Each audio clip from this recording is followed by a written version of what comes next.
Good evening. A large number of motorists have so far this year been issued approximately 690,000 traffic tickets for various offenses, the highest number in the island's history, Assistant Commissioner of Police Gary McKenzie disclosed on the weekend. He said that still just about 60% of tickets remain unpaid, pointing out that this number is expected to decrease as people scramble to clear arrears with the new Road Traffic Act expected to take effect early 2023. ACP McKenzie also outlined that special enforcement plans are being put in place to nab unruly motorists and curb recklessness during the holiday period. The record number of tickets have been issued as authorities grapple with more than 450 road fatalities since the start of the year. Additionally, demands from the public transport operators for an amnesty on millions in unpaid traffic tickets, a proposal which has sparked widespread mixed response from the public in light of the reckless driving practices of some operators who wreak havoc on the nation's roads. Those who owe have been given until January 31, 2023 to pay up in order to benefit from the relief from fines and demerit points, a move which has been labeled as an amnesty, but which the government has dismissed. In the meantime, some operators of the public passenger vehicles are set to withdraw their service over fear that they may lose their road license when attempting to pay outstanding traffic tickets. Several operators who have turned up to court to clear the outstanding monies have had their licenses revoked, putting their livelihoods in jeopardy. Communication Director of the One Voice Transportation Group, Asta Finikin, says transport operators that turned up for court face difficulties paying their tickets. And we are here this evening because the government of Jamaica had publicly stated on Tuesday night in a press release that an amnesty in the form of a payment plan has been granted to the transportation sector of the country. And the condition under which it was granted are as follows. One is that the tickets occur from 2018 and beyond will be written off. And the tickets from 2018 to present, we have until the 31st of January 2023 to pay them. And if we do, no points will be taken from our license. Our license will be clean. However, a number of our drivers turn up to court today at the Melbourne Road Court and at the Camp Road Court. And both court they had difficulties. I have received between the hours of 10 a.m. and 12:30 p.m. over 17 calls. So I went to both court myself to see what was happening. And the report I got from our operators is the same report I got, where the court is saying that they operate by law and by gazette and not by press release. And so it is business as usual. So our drivers that turn up to court today, hoping to catch the deadline for the 31st of January and to save their license, they were charged the fine that is on their their printout. The fine has been doubled in some cases, and after the money is paid, their license has been taken away. Mr. Finikin also sent a message to the public and the government regarding this issue. And the government of Jamaica understand that the public transportation sector in particularly and the transportation sector in general is restive at this time, because we have indicated time and time again that we don't have a problem paying. All we are asking from the government is time to pay and for us not to lose our license. Now the government has granted us that request, but turning up at court today, we find that it is business as usual at court. Our drivers have been picked up throughout the day by the police, taken to court on warrants, and when they go to the court where those tickets by the words of the government have been thrown out, the officers of the court have been searching for their file to bring up their tickets to put them before the court. And when they go before the court, they are charged the fine and they lose their license. It's the same thing that has been happening at 5 o'clock court this evening. And the report we have, that minutes after the court started at 5 p.m., several drivers had paid up to $234,000 and maybe more in some cases, and they have still lose their license. Our concern right now is that it is a serious situation taking place in the transportation sector, especially the public transportation sector. And our drivers are very restive, very much coward. They are on the edge right now. And based on what is happening, we can't guarantee that our drivers, if they continue to work, will be out here during the festive season. They protested in the Crossroads area, asking for clarity and a resolution on the matter. It is time for us to stop the hypocrisy and let all Jamaica know, and the people that lives in Kingston and take these taxes. Everyone should know that we are being charged to carry these people to work and to school. What the government have is what I call a ticket extortion system. This is unfair. We are being charged at every bus stop. And why? There is no legal route taxes in Kingston to carry anyone. The license that we are given when we go into the government is chartered, and the people them cannot afford this charter. If all of us were to operate as charter, it would never work. This is an impossible thing. Now, when we go to downtown Kingston and we are doing work, we get charged when we are pick up the passengers. We carry kids to school, those nice school Georges, Casey. We carry people to work, down to the police.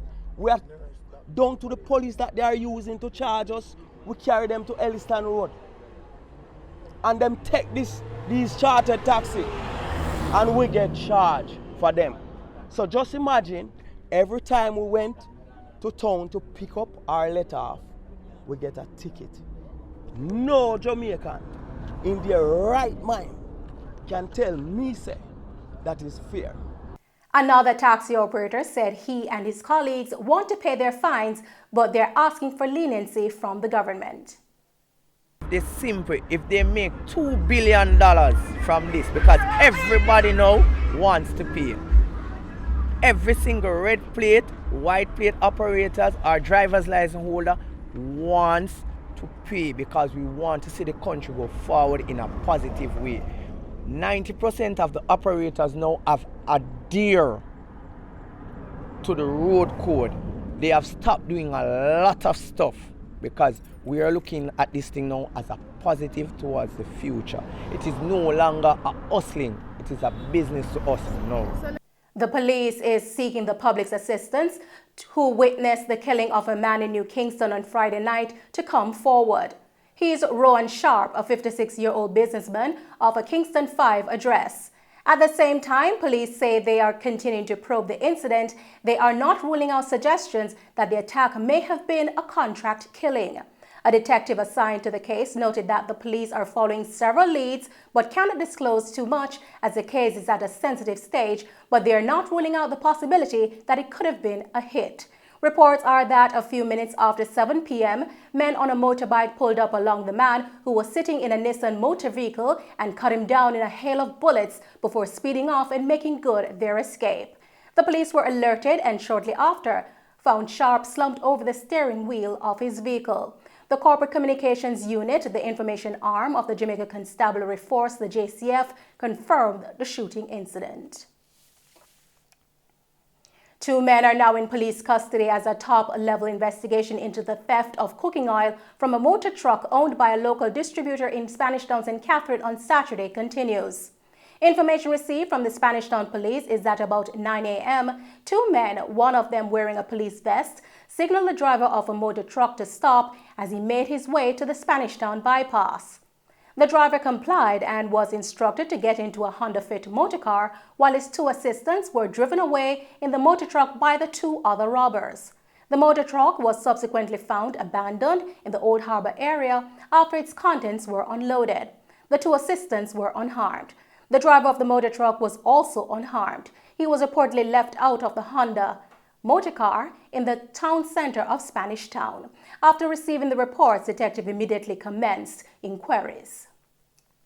During a subsequent operation, the police intercepted a black Honda Fit motorcar fitting the description of the one involved in the robbery along the Church Pen Main Road in St. Catherine with 2 men aboard. The police were subsequently pointed out as 2 of the robbers. A Browning 9mm pistol, 28 9mm rounds of ammunition, and a police vest were seized from the motorcar. As investigations continue, detectives have confirmed that one of the men arrested is a police corporal.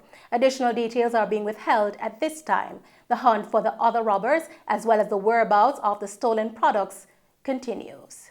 Detectives are encouraging anyone with information that can assist them to contact the Spanish Town Police at 876-984-2305, Crime Stop at 311, the Police 119 emergency number, or the nearest police station.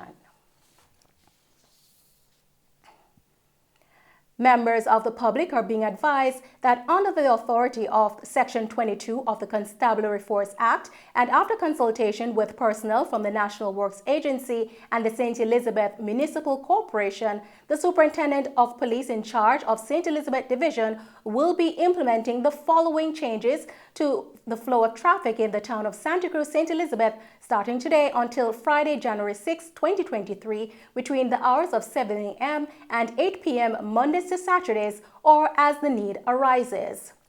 Main Street will operate as one way in a westerly direction, starting at the intersection of Coke Drive and Institution Drive. No right turn will be allowed from Coke Drive onto Main Street. Motorists wishing to exit the town of Santa Cruz for travel towards Mandeville should use Market Street onto the bypass. Motorists wishing to enter the Santa Cruz Business District from the direction of Lacovia are to travel along the bypass and use Institution Drive as an entrance point. No right turn will be allowed at the intersection of Market Street and the bypass. Motorists who wish to travel to Malvern can use Retirement Road or travel to the end of the bypass, turn right, and then left onto Center Road. The St. Elizabeth Police remains committed to ensuring that public order is maintained and will assess the situation and make the necessary adjustments if necessary as they ensure a safe Christmas for everyone. Officials from the Jamaica Fire Brigade say they are still carrying out their assessment to determine the extent of the damage at the new Budget Supplies hardware in St. Andrew after a massive fire destroyed sections of the facility on Friday. Acting Commissioner and Officer in charge of the Fire Prevention Division at the JFB, Emilio Ebanks, says that preliminary reports indicate that losses suffered are in the region of $700 million. And as the fire brigade continues their assessment, several workers have been left worrying about the future of their employment at the hardware. Reports are that firefighters received a call that smoke was seen coming from a section of the business facility on Hagley Park Road late Friday and responded. Several units were deployed to the location, and after several hours, the fire was extinguished. Firefighters today continued cooling down operations and further assessments to determine the cause of the fire, among other things. Minister of Agriculture and Fisheries, Colonel Charles Jr., says consumers should not experience a shortage in food supply this Christmas. He conceded, however, that some items may remain out of the reach of some persons because of their cost. He said that the information that is provided to him is that the sector actually do not have any food shortage for this Christmas. The minister added that it does not mean that we may not have 1 or 2 persons that will not have access because of the price in the supermarkets, and so there is still work to be done. Minister Charles said food production is at reasonable levels, which has allowed the country to maintain sufficient supplies. This is a trend that the ministry wants to continue, he said. In 2020, the country experienced a shortage of supplies, a combination of the fallout from the COVID-19 pandemic and heavy rains that caused significant damage to crops.